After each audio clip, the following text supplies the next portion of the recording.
What does the market demand? How can a product be optimized to provide a competitive advantage? At the start of every design-to-operate process, market insights and data gathered from customer operations is analyzed and systemized with the help of machine learning algorithms.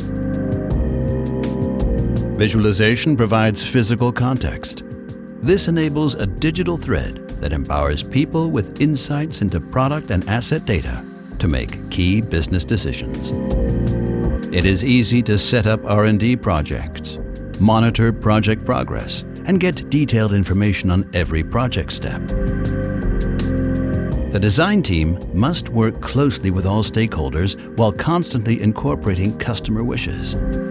All parties always have access to up-to-date and consistent design and product data.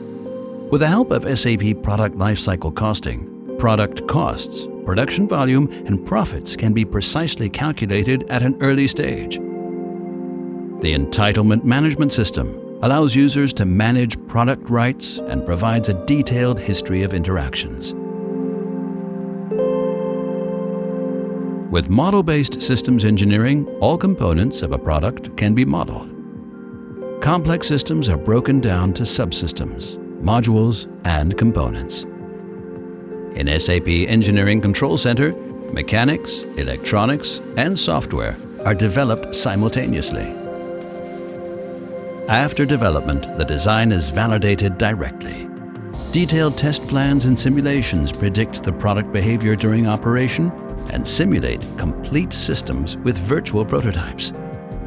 While the SAP Compliance Workbench guarantees that the product meets all requirements, quantity engineers can also directly collaborate with external suppliers to ensure all compliance certificates meet product standards. Design data is then prepared as a bill of material which is handed over to experts from demand and supply chain planning. When the design process is complete, design data is handed over to manufacturing and service. This enables users to design innovative products that meet dynamic market requirements and to initiate a seamless end-to-end process from design to operation.